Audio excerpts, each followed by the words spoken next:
पहिला business fail का होतो? आज मी एक गोष्ट अगदी स्पष्टपणे सांगणार आहे. जर तुमचा पहिला बिझनेस फेल झाला असेल तर त्याचा अर्थ तुम्ही चुकीचा नाही. पण जर दुसरा बिझनेस, तिसरा बिझनेस पण फेल होत असेल तर मग प्रॉब्लेम बिझनेस आयडिया मध्ये नसतो, तर प्रॉब्लेम हा प्लॅनिंग आणि डिसिजन मेकिंग मध्ये असतो. आज आपण युट्यूबवर सक्सेस स्टोरीज खूप पाहतो, पण फेलियर स्टोरीज कुणी सांगत नाही. कारण फेलियर ग्लॅमरस नाही, तो शांत असतो, तो लाजिरवाना वाटतो, तो आतून खूप दुखावतो. आजचा व्हिडिओ मोटिवेशन देण्यासाठी नाही, तर आजचा व्हिडिओ तुम्हाला रिस्टार्ट कसं करायचं हे शिकवण्यासाठी आहे. हा व्हिडिओ शेवटपर्यंत पाहिला तर तुम्ही एक गोष्ट नक्की समजून घ्या. फेल झाल्यावर पुढे काय करायचं आणि अजिबात काय करायचं नाही. सगळ्यात आधी एक सत्य स्वीकारूया. पहिला बिझनेस बहुतेक वेळा फेल होतोच, कारण पहिल्या बिझनेस कडून आपण काहीही चुकीचे एक्सपेक्टेशन केलेले असतात. बऱ्याच वेळा आपण युट्यूब किंवा माहिती करून बिझनेस सुरू करतो, तिथे ऐकलेला असतो एका महिन्यातच लाखो रुपयांचा फायदा. आपल्या मनामध्ये तेच एक्सपेक्टेशन्स तयार होतात, पण बिझनेस मध्ये लगेच पैसा मिळत नाही. बऱ्याच वेळा घरच्यांचा सपोर्ट नसणं किंवा आपला कॉन्फिडन्स बूस्ट करण्यासाठी कोणी नसणं,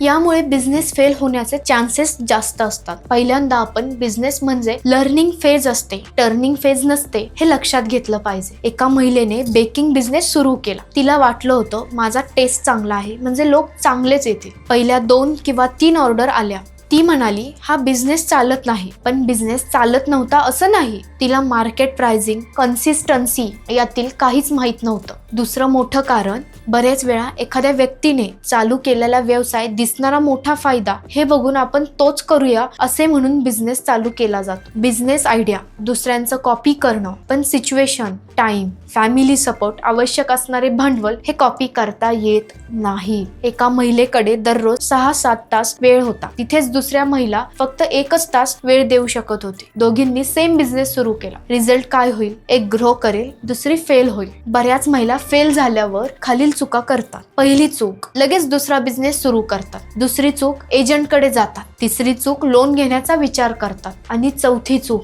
स्वतःला दोष देऊन कॉन्फिडन्सशी कमी करून घेतात. हे चारही चुकीचं आहे. फेल झाल्यावर पॉज घ्यायचा असतो, पॅनिक नाही व्हायचं. फेल झाल्यावर वेग वाढवायचा नसतो, डायरेक्शन बदलायचं असतं. फेल झालेलीची कारणं शोधून काढून त्यांच्यातून शोध घ्यायचा. तर सगळ्यात महत्वाचा भाग रिस्टार्ट, म्हणजेच लगेच नवीन बिझनेस नाही, तर रिस्टार्ट म्हणजे जुन्या अनुभवावरून नवीन निर्णय घेणं. फेल झाल्यानंतरही पहिले 3 ते 4 दिवस कोणताही बिझनेस नको, कोणतेही गुंतवणूक नको, फक्त आत्मपरीक्षण. दुसरी स्टेप, स्वतःला खालील 3 प्रश्न विचारा. पहिला, बिझनेस का थांबला? पैसा की वेळ प्रॉब्लेम होता? मी रोज किती वेळ देऊ शकते? एका महिलेने 2 बिझनेस फेल केले. पॉज घेतला, अनालिसिस केलं, त्यातून तिला कळालं आपण प्रोडक्ट बनवण्यापेक्षा सर्व्हिस इंडस्ट्रीमध्ये चांगलं काम करू शकतो. तिने ट्युशन सुरू केलं, अगदी कमी भांडवलात ते आज स्टेबल आहे. तुम्हाला काय येतं? तुम्ही काय शिकू शकता? तुमच्याकडे रोज किती वेळ आहे? या सर्वांचं ऑडिट करणं गरजेचं आहे. मोठा लॉन्च नको, मोठी घोषणा नको, एकच टार्गेट, दररोज फक्त 10 ग्राहक आणि सतत 3 तास टेस्टिंग. हे जर केलं तर नक्कीच रिस्टार्ट केलं. जर तुम्ही हा व्हिडिओ इथपर्यंत पाहिला